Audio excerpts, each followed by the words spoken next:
ابھی ہمیں جوائن کیا ہے محترم جناب نعمان بخاری صاحب نے، سوشل ایکٹیوسٹ ہیں اور فیس بک اور ٹویٹر اور جو سوشل ذرائع ہیں اس حوالے سے ان کی کافی گہری نظر ہے۔ بہت شکریہ سر نعمان بخاری صاحب، آپ نے ہمیں وقت دیا۔ آپ کیا سمجھتے ہیں کہ جو سوشل میڈیا ہے وہاں پر قادیانی کس حد تک سرگرم ہیں، اور ہمارے جو نوجوان ہیں وہ کیسے ان کی سرگرمیوں کا، جو اسلام مخالف ان کی جو اقدامات ہیں، جو ان کی سازشیں ہیں، ان کا کیسے مقابلہ کر سکتے ہیں؟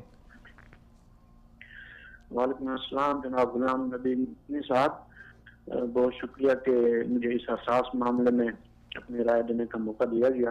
جی، چونکہ ایک عرصہ ہو چکا ہے کہ سوشل میڈیا سے میں وابستہ ہوں، اور خصوصاً فیس بک سے، تو یہاں دیکھا یہ گیا ہے کہ ملحدین کے جو گروپس ہیں اور ان کے پیجز ہیں، ان میں ملحدین کے شانہ بشانہ قادیانی جو ہیں وہ روح عمل ہوتے ہیں، اور بہت سی فیک آئی ڈیز کے پیچھے بھی عموماً قادیانی دماغ کو ایکٹیو پایا گیا ہے۔ ایک طرف ان کا دعویٰ ہے کہ ہم بھی نبی آخر الزماں حضرت محمد رسول اللہ صلی اللہ علیہ وسلم پاک کے نبی تسلیم کرتے ہیں، اور پھر مرزا قادیانی کو نعوذ باللہ ان کی ایکسٹینشن قرار دیتے ہیں، جسے وہ ذیلی یا بزوری نبی کا نام دیتے ہیں۔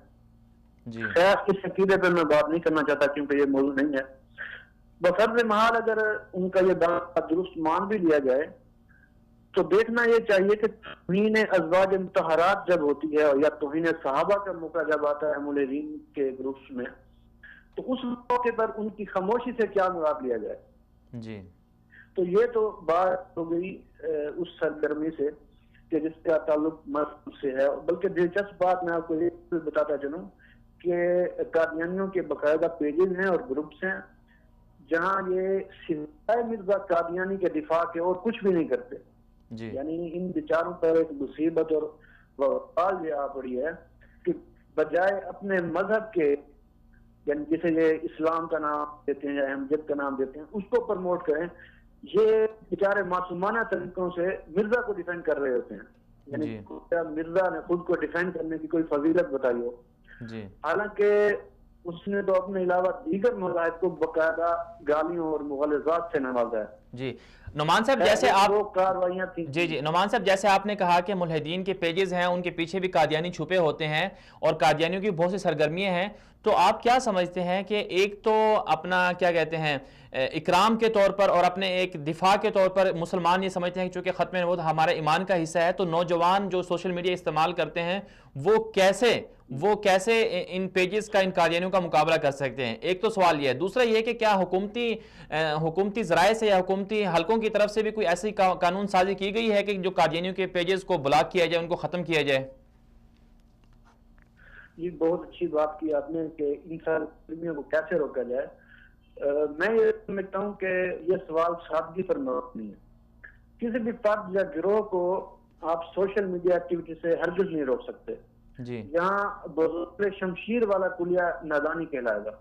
لہذا اس کے جو نظریات اور عزائم ہیں، سوشل میڈیا کی دنیا میں آپ اسے کسی صورت روک سکنے کے نہ تو مجاز ہیں اور نہ حقدار ہیں۔ یعنی آپ بلاک کے علاوہ اور رپورٹ کے علاوہ اس سے زیادہ کر ہی کیا سکتے ہیں۔ جی، تو یہ دونوں طریقے ڈیجیٹل مذاق اور بچگانہ کھیل سے زیادہ کچھ حیثیت نہیں رکھتے۔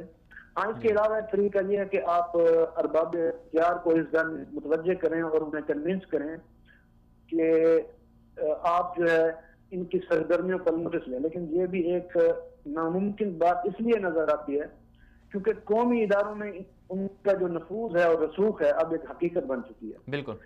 باقی رہ جاتا ہے نو لفٹ کا طریقہ، یعنی ان کو کوئی اہمیت ہی نہ دی جائے۔ یہ بھی کوئی خاص کارگر اس لیے نہیں ہے کہ ہماری جذباتی قوم اب کنٹرول ہو چکی ہے۔ لہذا میرے مطابق آخری اور مؤثر طریقہ یہ ہے کہ ان کو علمی میدان میں زیر کیا جائے، یعنی بزور مباحثہ اور مکالمہ ان کو اس حد تک ایک حد تک روکا بھی جا سکتا ہے، اور اس پر بے شمار عالمانہ کتب بھی موجود ہیں۔ ویسے ایک بات اور بھی میں آپ کو بتاتا چلوں کہ قادیانی کی اکثریت پیشی قادیانی ہے۔ جی، اگر ان کو مطعون نہ کیا جائے اور گالم گلوچ کے ذریعے انہیں خود سے دور اور متنفر نہ کیا جائے تو یہ قبول حق پہ آمادہ ہیں۔ یہ الگ بات ہے کہ ان پر ان کی سوسائٹی کی طرف سے پریشر بھی ہوتا ہے جس کی وجہ سے یہ اسلام قبول کرنے سے ہچکچاتے ہیں۔ انہیں اگر ہم اعتماد دیں اور حوصلہ دیں کہ ان کا تحفظ یقینی بنایا جائے گا، تو یہ عملاً کئی بار ممکن ہوا ہے کہ خاندان کے خاندان اسلام قبول کر چکے ہیں، اور اسلام قبول کرانے کا سب سے آسان اور مجرد طریقہ یہ ہے کہ ان کو ان کے نبی کا یعنی غلام قادیانی کا تعارف ان کی کتب سے کرایا جائے۔ یعنی اگر تھوڑا سا بھی بندہ عقل مند ہو اور مرزا کی کتب کو نیدگی سے پڑھ لے تو غیر ممکن ہے کہ وہ قادیانی رہ سکے۔ جی بہت شکریہ نعمان صاحب، جی بہت شکریہ نعمان صاحب، آپ نے ہمیں وقت دیا۔